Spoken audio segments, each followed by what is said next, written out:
Welcome to this exploration into one of the most unsettling cases ever documented in Missouri's history. Before we dive in, share in the comments where you're tuning in from and the precise time you're hearing this narration. We're eager to know which places and what hours, day or night, these historical accounts reach. The year was 1867.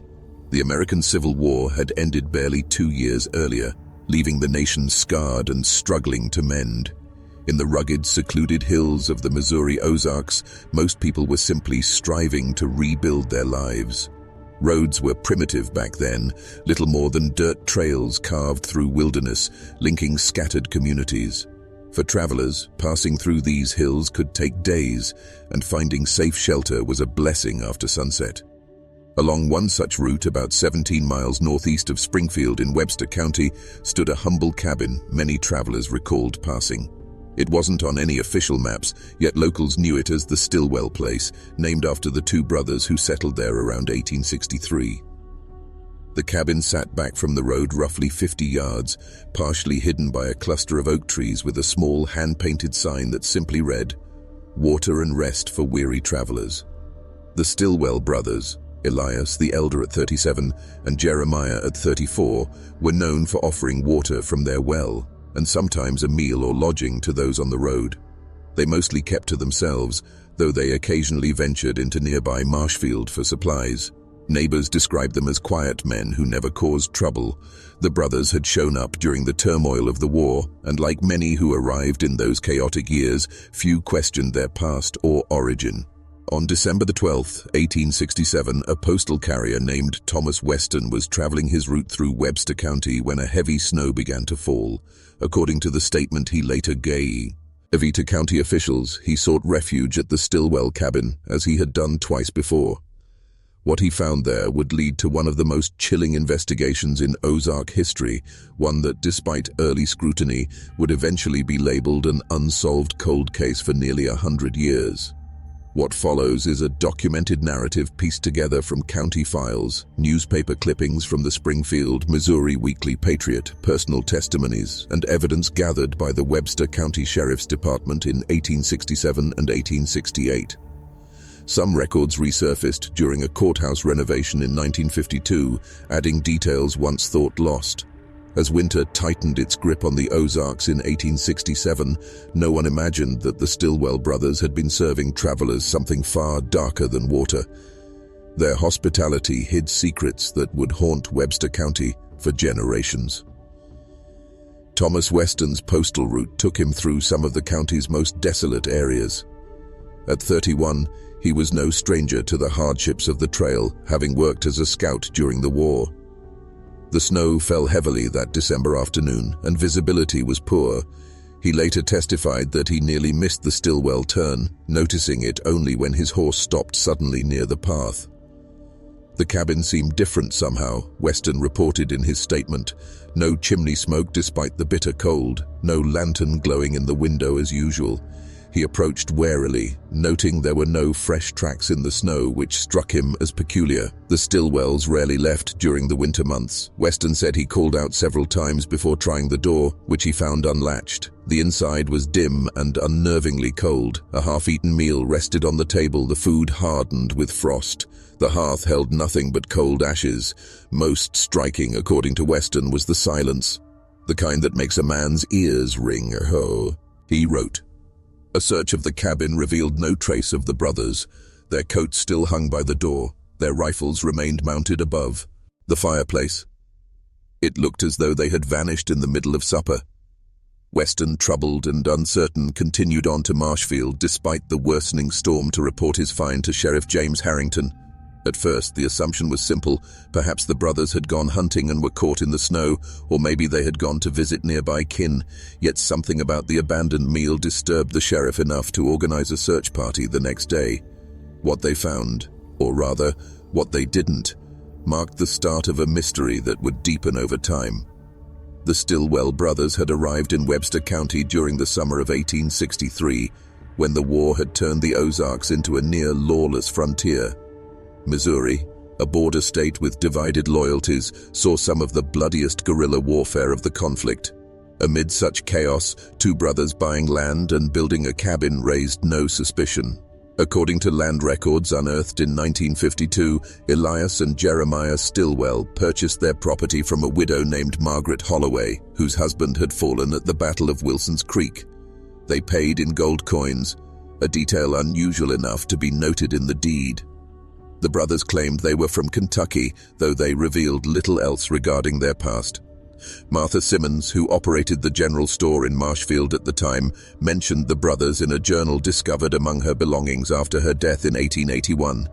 The Stilwell men keep to themselves, but always conduct their business properly, she wrote. The younger one, Jeremiah, has a nervous way about him, always watching the door.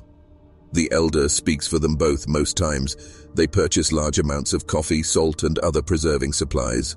When asked, Elias said they smoke meat to last the winter, though I never saw them buy much in the way of livestock. The brothers quickly earned a reputation for giving travelers clean water. Their well, dug deeper than most in that region, provided cool, clear water even in dry spells. Within a year, they had added a small lean-to where travelers could rest when needed. By 1865, they sometimes served meals for a modest fee or trade goods. Jacob Miller, a cattle driver who traveled the route often, gave a statement in January 1868 that sheds light on how the brothers operated. They'd have stew ready most days. Good, hearty stuff. Said they hunted their own meat. Never saw them do much farming, though they kept a small garden patch. The older one, Elias, he'd make conversation while the younger one tended the horses or brought water.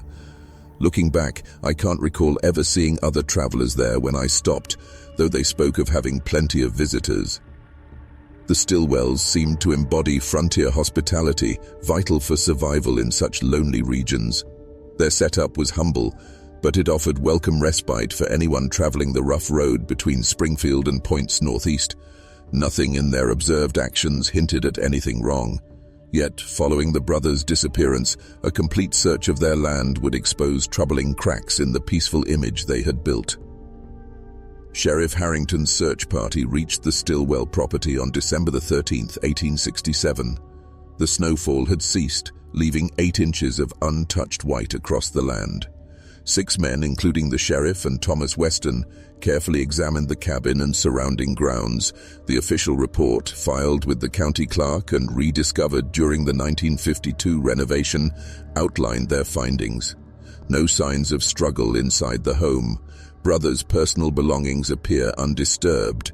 Strange discovery of ledger book beneath floorboard under Elias Stilwell's bed. Book contains names, dates, and notes of value received, though meaning unclear. Several pages appear to have been removed. This ledger would become key evidence, though its full importance wasn't immediately understood. It contained 37 entries dating from October 1863 to November 1867, each with a name, date, and strange notations about items of value. Some entries bore a simple X. The search expanded to the property's outbuildings, a small barn, a smokehouse, and a storage cellar dug into the hill behind the cabin. The barn held a single mule and signs of at least 2 horses now missing. The smokehouse contained several cuts of meat, initially assumed by the searchers to be venison or pork, but it was the cellar that brought the first truly horrifying find. Sheriff Harrington's report describes it like this. Root cellar runs roughly 15 feet into hillside. Wooden shelves hold preserved goods typical of household stores. However, back wall seems freshly excavated, revealing narrow tunnel. Tunnel extends another 27 feet, ending in chamber about 8 by 10 feet. Chamber contains many personal items, watches, rings, clothing, papers, all clearly belonging to different individuals. Most alarming discovery. 32 pairs of boots and shoes of varying sizes, some heavily worn, others nearly new. The assortment of personal belongings was large enough to suggest it had been gathered over years. None of it matched anything known to belong to the Stilwell brothers. The meaning was clear. These possessions likely came from others, most likely travelers who had stopped at the cabin, yet no bodies turned up, no blood traces, nothing that could definitively prove murder had taken place. The strongest evidence remained circumstantial. Why would the brothers hide a chamber packed with strangers' effects? The search team broadened their efforts, combing nearby woods and checking the well, but the deep snow slowed everything. Sheriff Harrington ordered the land sealed and guards posted to keep anyone from disturbing potential evidence as he returned to Ashfield to a ranger. A more thorough investigation began. Word spread swiftly across the county. The strange disappearance of the Stillwell brothers combined with the finding of the hidden chamber caused a sensation. The Springfield, Missouri Weekly Patriot ran a front-page article on December 17, 1867, with the headline, "Strange Disappearance in Webster County, Foul Play Suspected." As winter's grip tightened on the Ozarks, residents started recalling details about the Stillwell brothers that once seemed unimportant but now took on ominous meaning. The Stillwell cabin stood silent and abandoned through the winter of 1867 to 68. Sheriff Harrington had it locked and patrolled regularly, though few locals dared go near the property after rumors began to spread.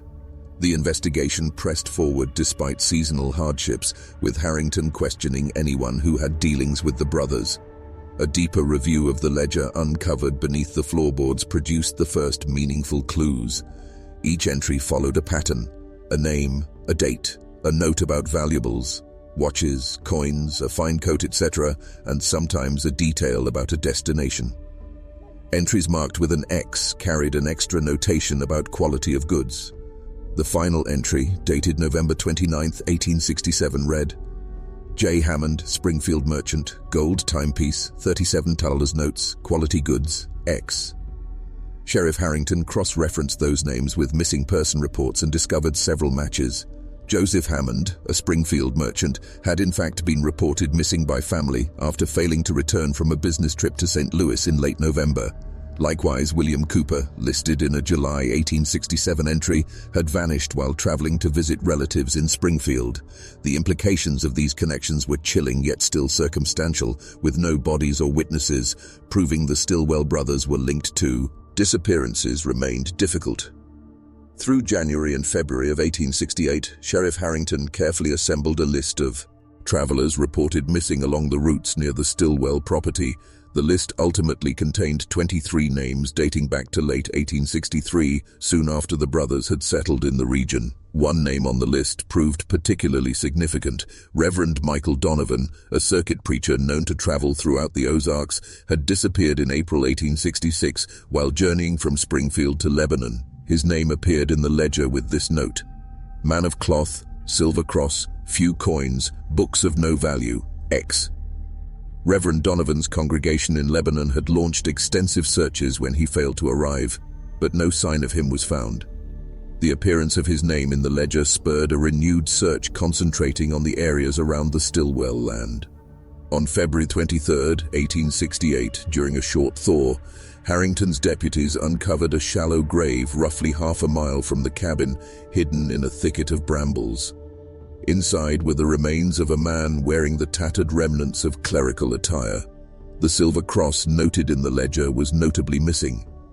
Finding Reverend Donovan's body provided the first solid evidence the Stillwell brothers were tied to at least one disappearance, but the state of the remains raised horrific questions. According to Dr. Hayes's examination notes, the body bore evidence of extensive post-mortem processing. Flesh removed from most bones with precision suggesting anatomical knowledge. Long bones broken at the ends in a way consistent with marrow extraction. This grim observation pointed to something far worse than simple robbery and murder. It hinted at practices so depraved even hardened frontier lawmen hesitated to face the implications. By March 1868, as the ground thawed enough for deeper digging, Sheriff Harrington organized an exhaustive search of the property. County records state that 20 men took part, systematically excavating the grounds around the cabin, barn, and cellar. What they found was described clinically in the official report, though newspapers were far more graphic.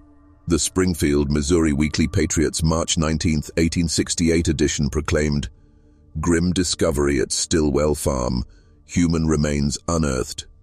Official documentation confirmed investigators located human remains in 3 separate places on the property: in a deep pit behind the barn, scattered through the wooded area about 200 yards northwest of the cabin, and, most horrifying, sealed inside the walls of the smokehouse.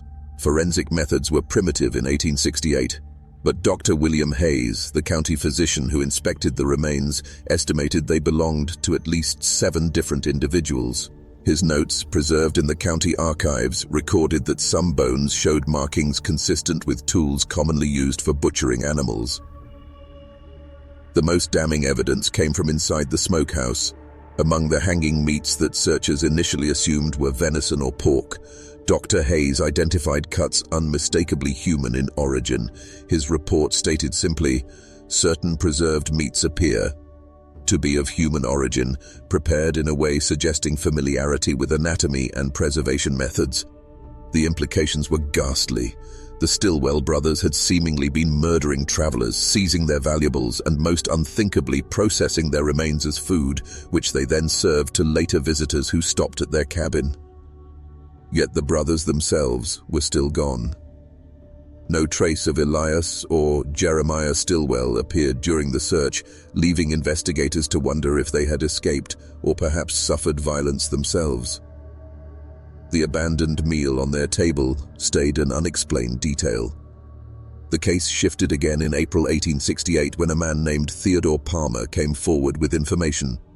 Palmer, a trapper who often worked these isolated parts of the county, claimed to have encountered Jeremiah Stillwell on December 11, 1867, the day before the brothers' disappearance was discovered.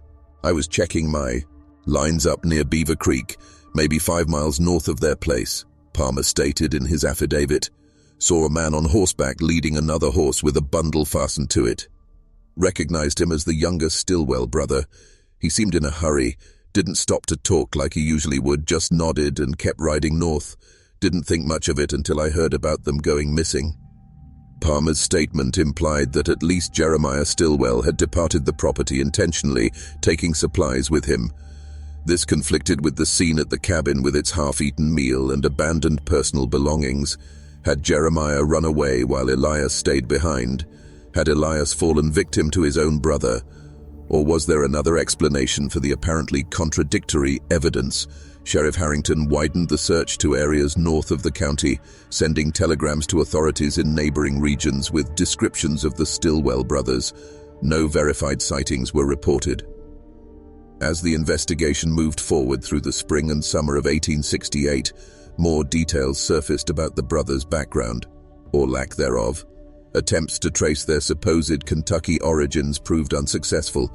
No records of Elias or Jeremiah Stillwell could be located in Kentucky or adjoining states.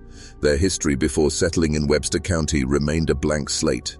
This absence of verifiable past raised the possibility that Stillwell was an assumed name, possibly adopted to hide a criminal history elsewhere. Sheriff Harrington dispatched inquiries to law enforcement in multiple states, seeking information about similar crimes or suspects resembling the brothers' descriptions. Another discovery added to the growing body of evidence against them. In the hidden chamber where personal belongings had been uncovered, investigators found a small journal wedged behind a loose stone in the ways. The journal, apparently owned by Jeremiah Stillwell, contained entries dating from 1864 to 1866.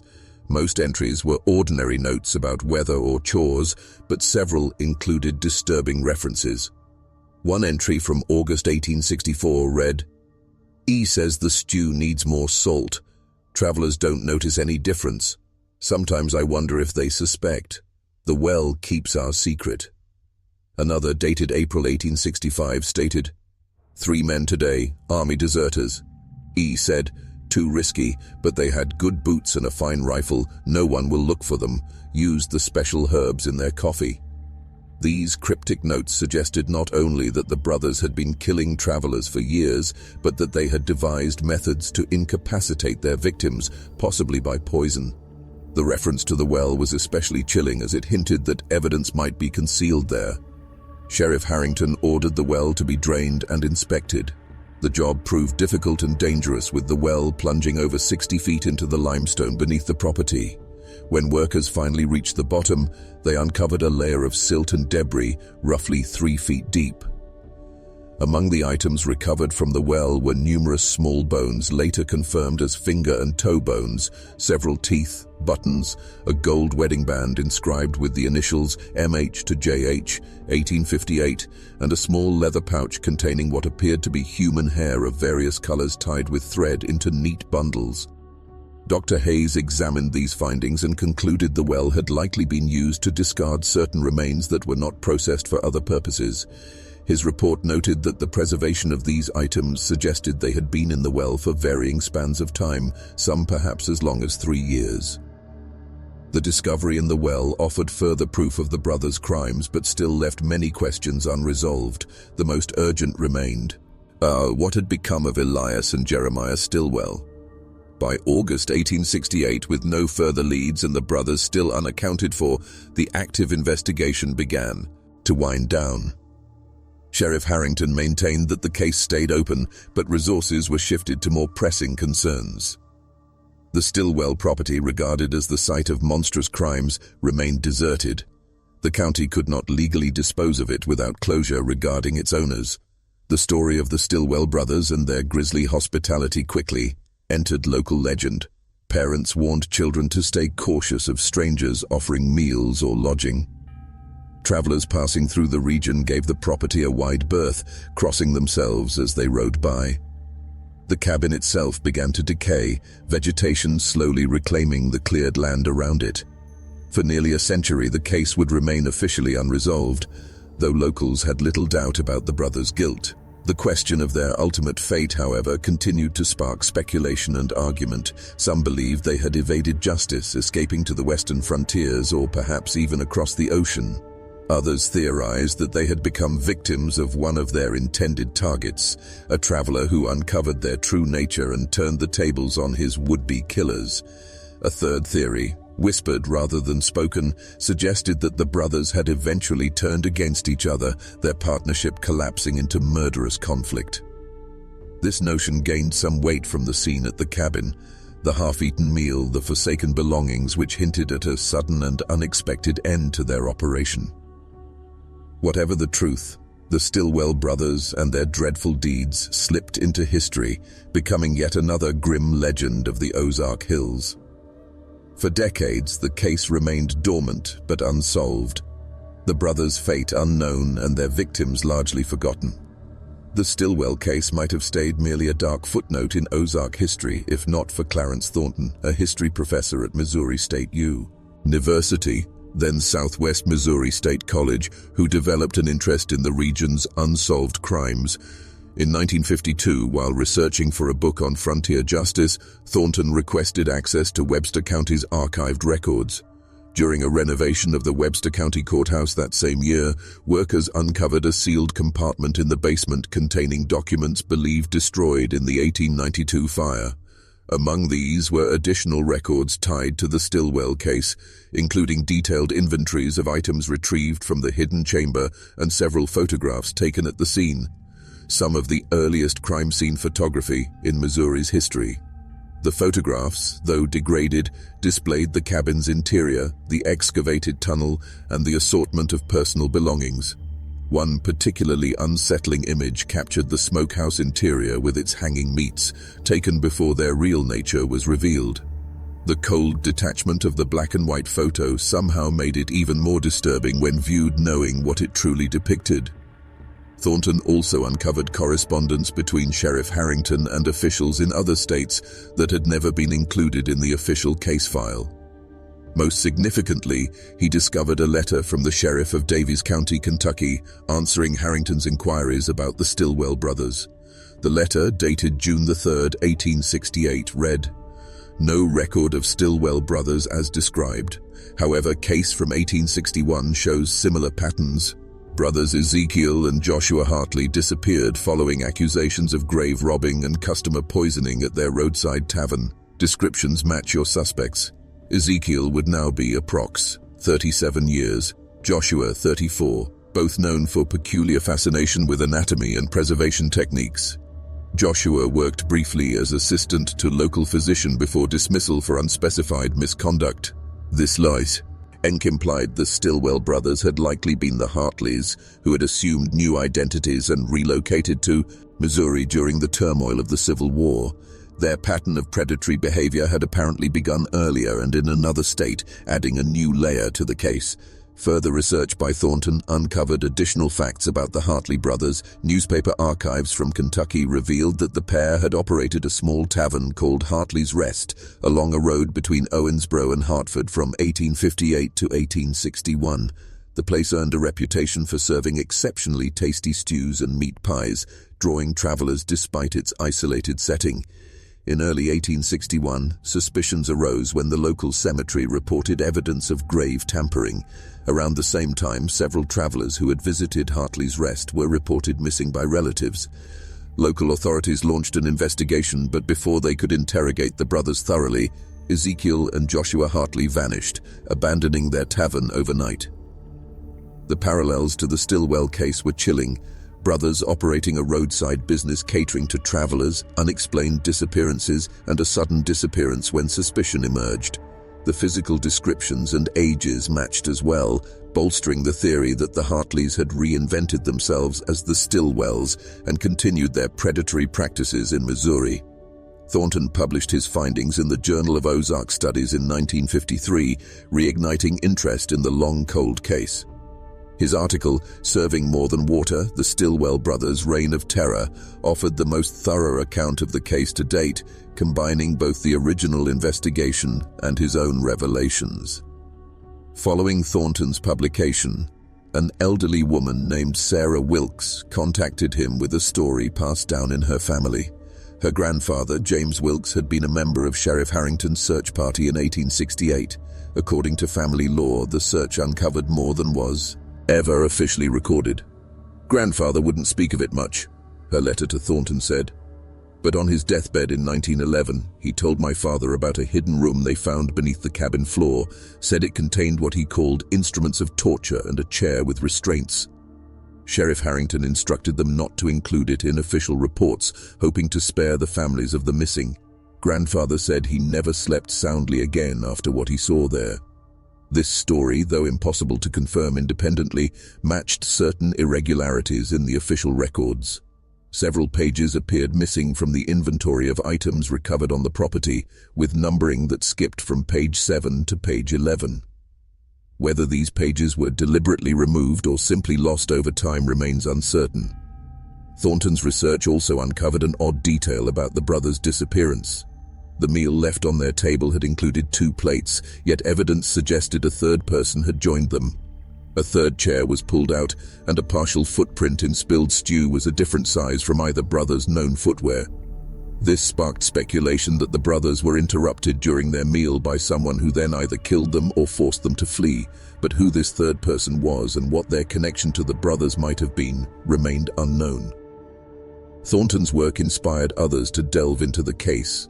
Amateur historians and true crime buffs began scouring newspaper archives and county records across the Midwest, searching for any trace of the Stillwell Hartley brothers or similar crimes possibly tied to them.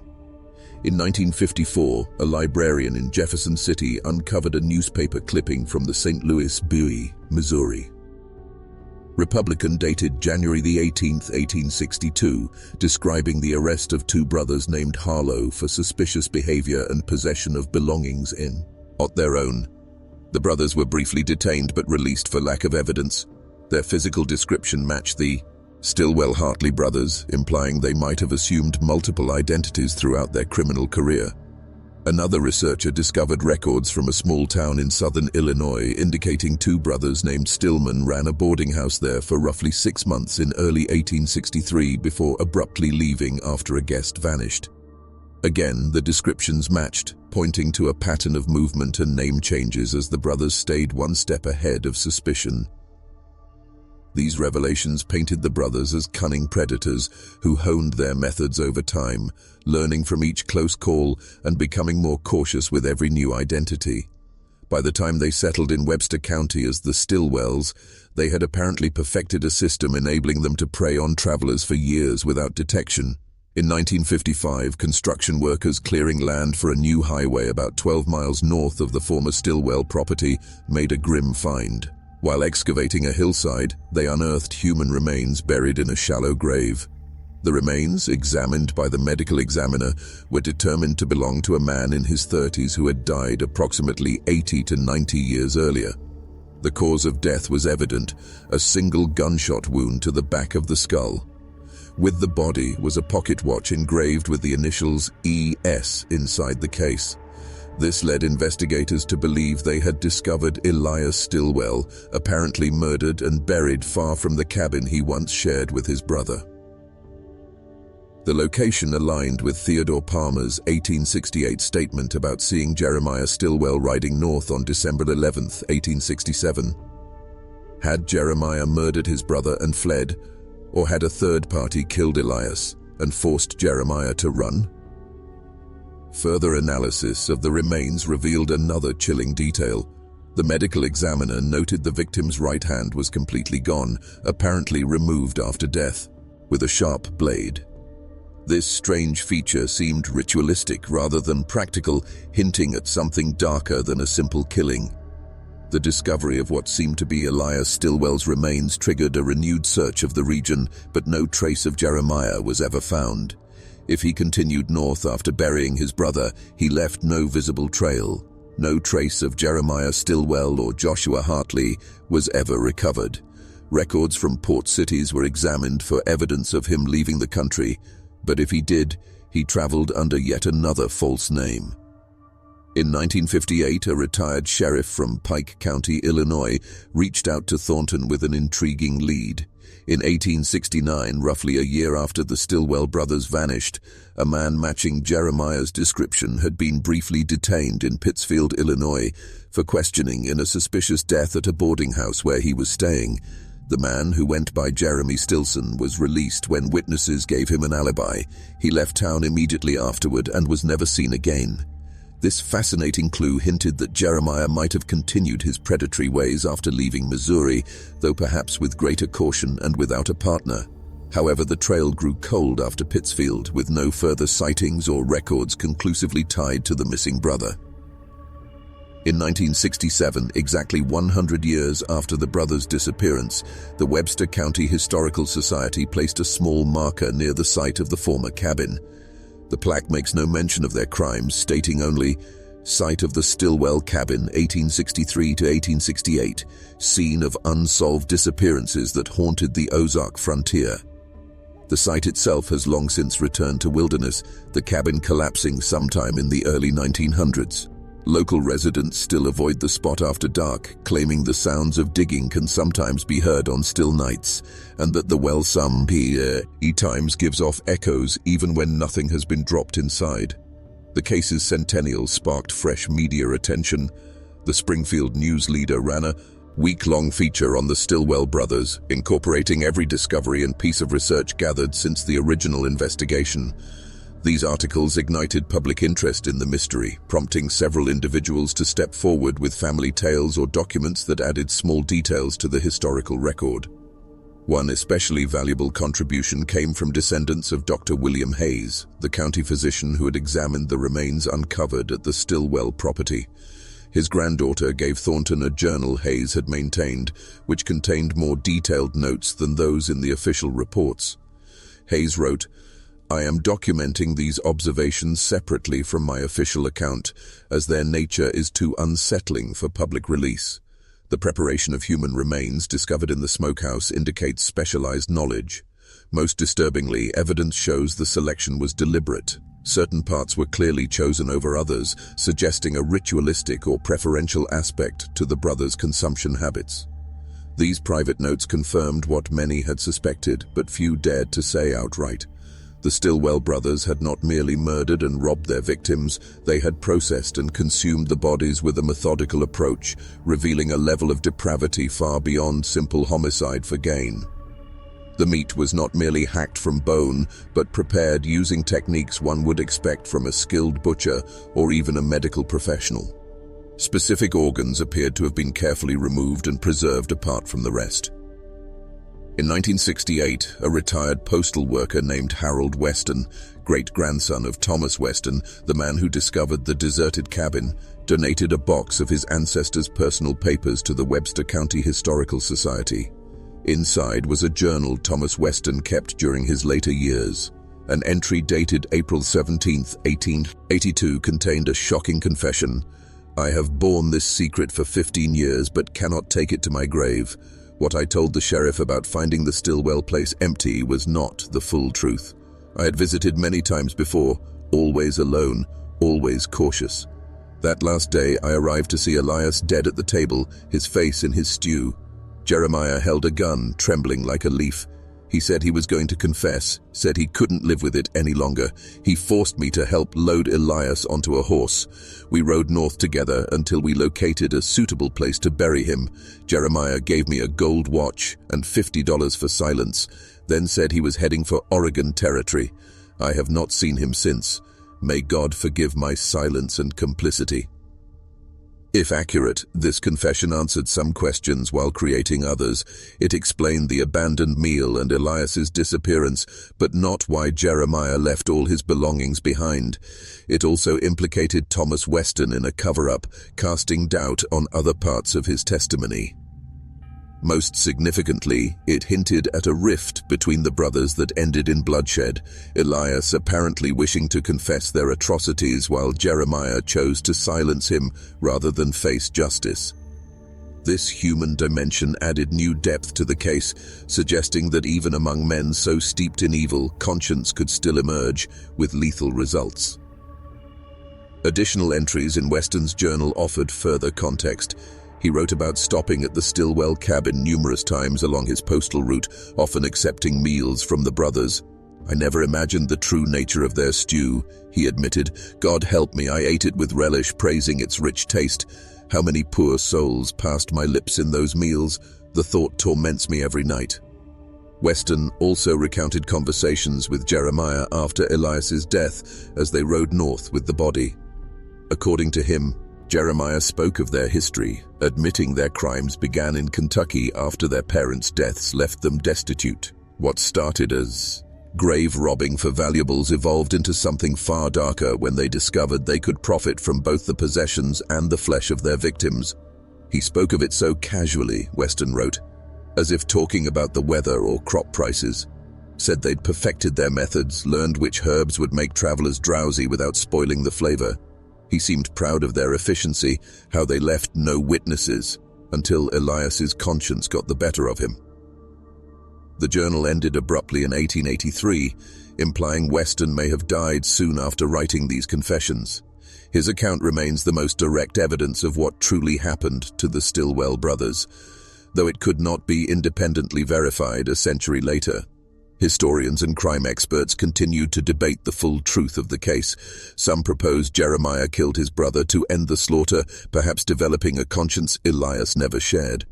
Others suggest the brothers had an ally who betrayed them, perhaps another traveler who uncovered their true nature.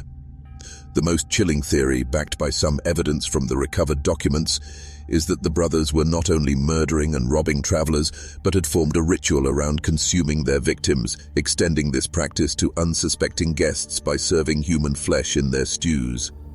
Dr. Hayes's initial notes included remarks about certain bones showing signs of being split open to extract marrow, a method not normally seen in standard meat processing. The brothers' purchase of abnormal quantities of preservatives and spices observed by Martha Simmons hints they may have been disguising the real nature of the meat they served. In 1969, a team from the anthropology department at the University of Missouri analyzed the photographs and descriptions of the remains recovered at the Stillwell property. Their review concluded that the processing techniques demonstrated striking consistency and anatomical expertise, reinforcing the theory that the brothers had perfected particular methods over time, likely honing them through multiple repetitions.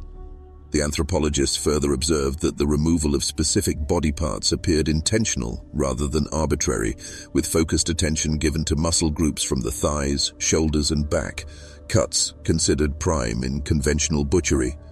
This selective pattern implied not only practical expertise, but also a ritualized or preferential element in their consumption of human flesh.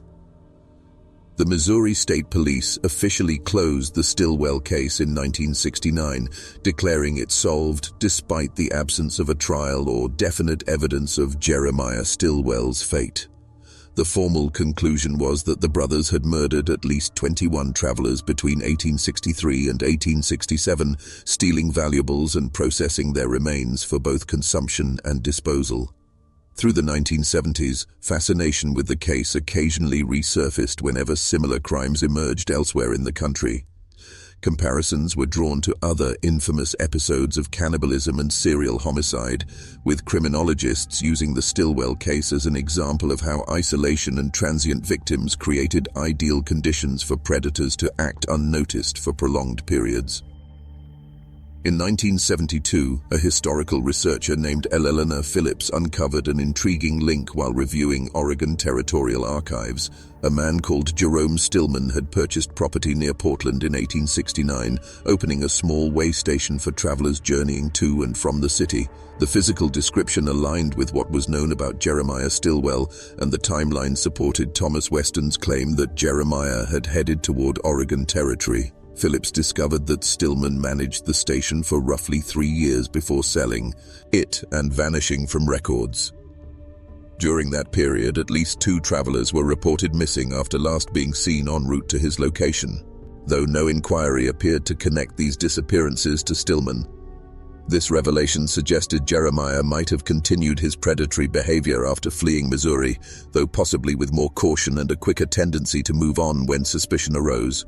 The pattern mirrored what was documented of the brothers' earlier movements through Kentucky, Illinois, and Missouri, settling in isolated areas, preying on travelers, and relocating when circumstances demanded. However, the trail ended after Stillman sold his Oregon property in 1872.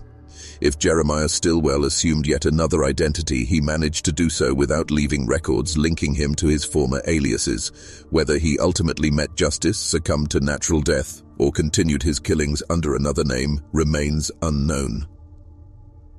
The ultimate whereabouts of Jeremiah Stillwell remain a mystery. If Thomas Weston's late confession was truthful, Jeremiah headed into Oregon Territory.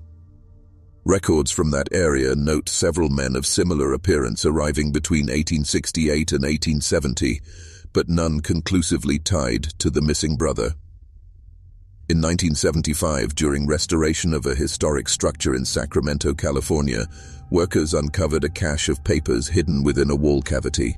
Among them lay a journal belonging to someone who identified himself only as J.S., dating from 1873 to 1878.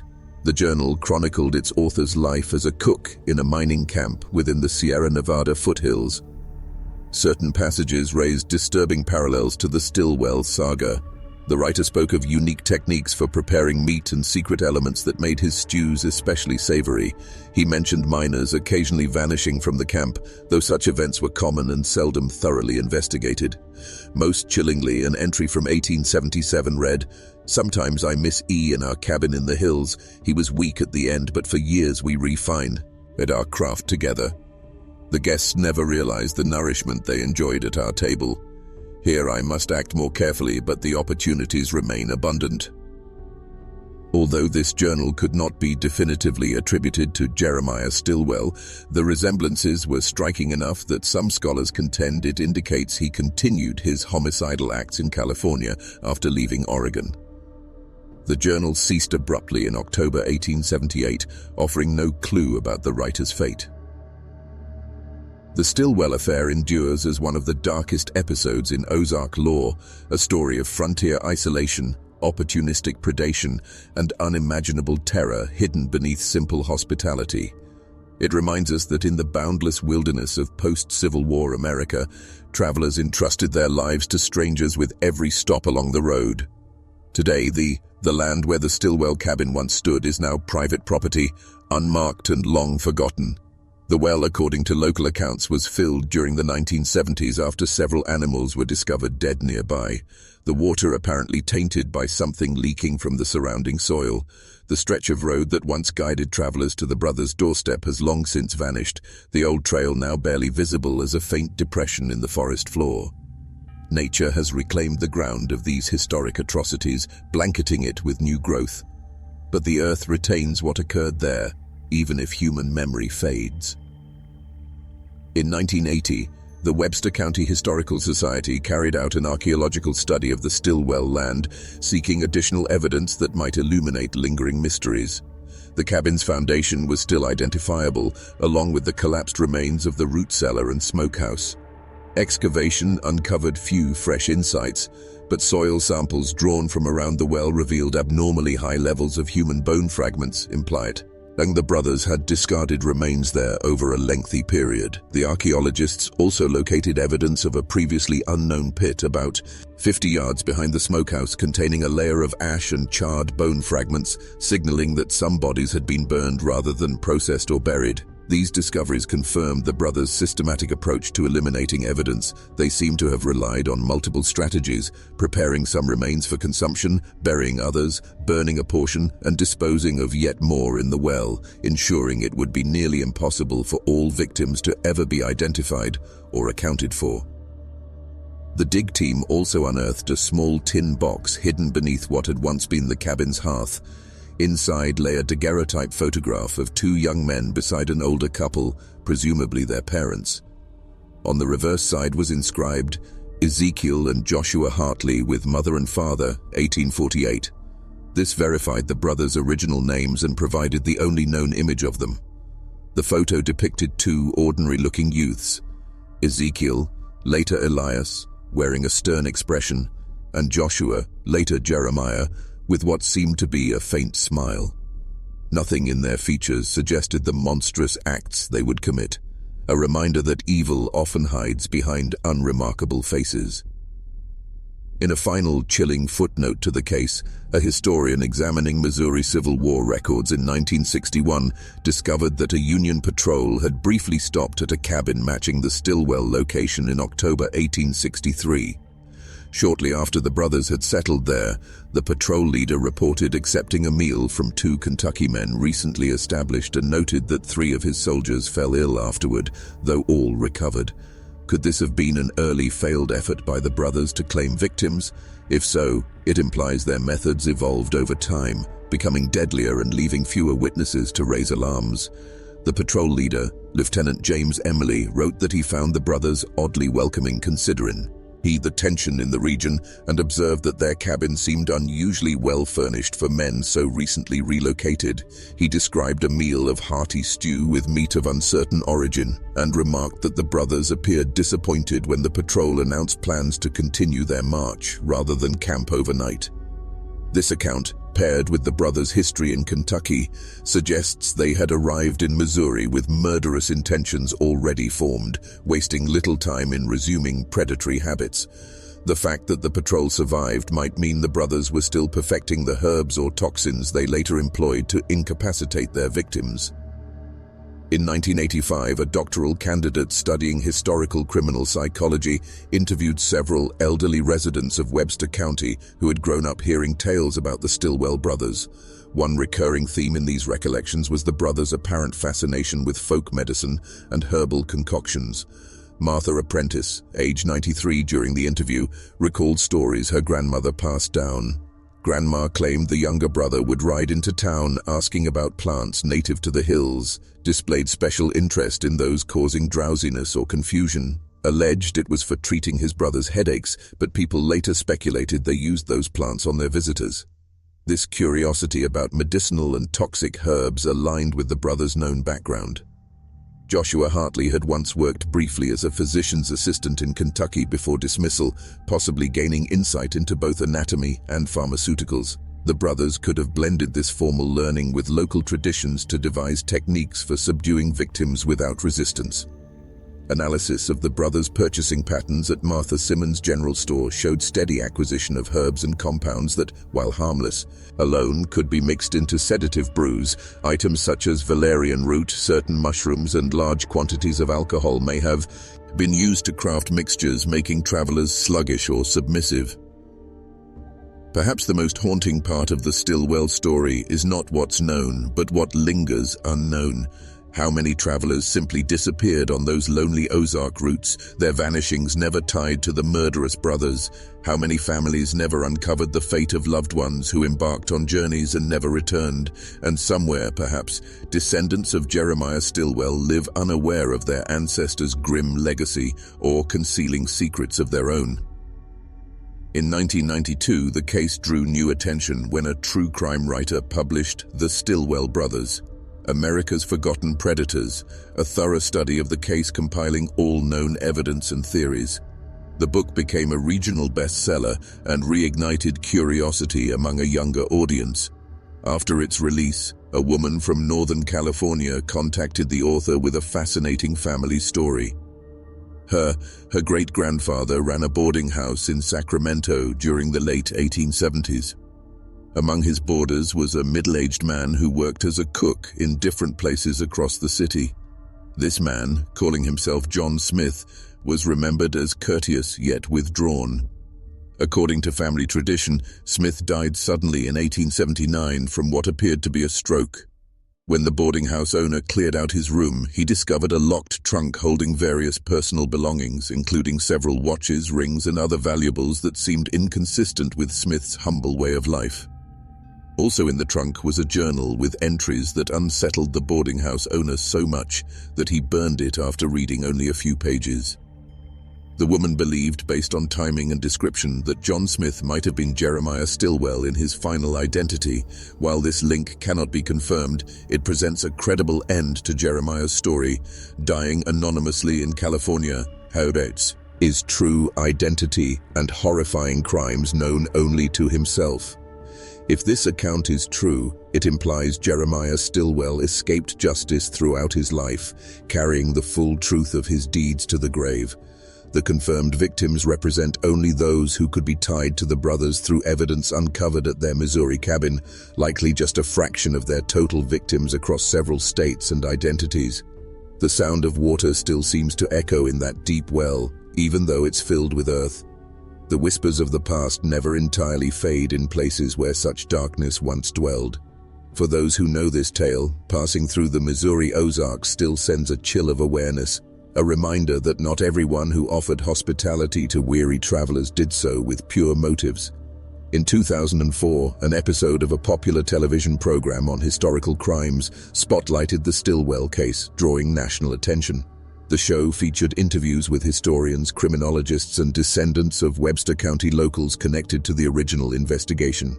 One especially moving segment highlighted an elderly woman whose great-grandfather vanished while traveling through Missouri in 1866.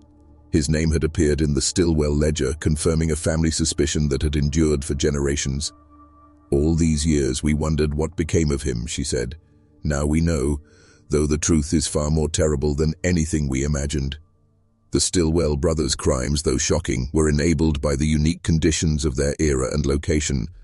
The post-Civil War frontier created perfect conditions for predators: isolated areas, transient populations, scarce law enforcement, and the turmoil of a society rebuilding after bloodshed. Travelers often had no choice but to depend on the kindness of strangers, creating vulnerability that the brothers exploited mercilessly. Their approach? Offering food and shelter to tired travelers, using their victims' remains as meals for others, collecting trophies in their hidden chamber, reveals a level of depravity that goes beyond mere financial gain. While they certainly profited from their killings, taking valuables from their victims, the brothers appear to have drawn a deeper satisfaction from wielding power over life and death, and from their secret knowledge of what they were serving their guests. Criminologists who have analyzed the case note that the brothers' actions exhibit traits of what would now be categorized as serial murder, though with pragmatic aspects rare in modern examples. Their preference for travelers as prey shows an awareness of opportunity and risk management that let them operate undetected for years. The fact that they fed victims' remains to later guests adds a psychological layer that still disturbs those who study the case. Was this simple disposal a twisted form of humor or something ritualistic? The brothers left no clear explanation of their motives, forcing researchers to infer from their acts and the few surviving writings. Today, the Stilwell case is included in criminology courses as an example of historical serial homicide and as proof of how different environmental forces can mold criminal conduct. The remote setting, the fleeting nature of the victims, and the primitive forensic tools of the time created circumstances unlikely to occur today. Yet the core horror of the case remains eternal: the violation of the sacred trust between guest and host, the exploitation of human weakness, and the reminder that monsters often wear human faces, offering water to the thirsty and rest to the weary while concealing unspeakable darkness inside. The land where the Stilwell cabin once stood has been reclaimed by wilderness.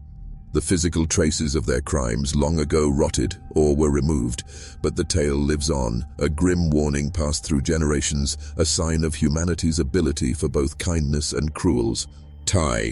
And somewhere in the Missouri Ozarks, where that old road once wound, travelers still sometimes speak of a strange unease, a sudden chill, as if the ground itself remembers what unfolded there.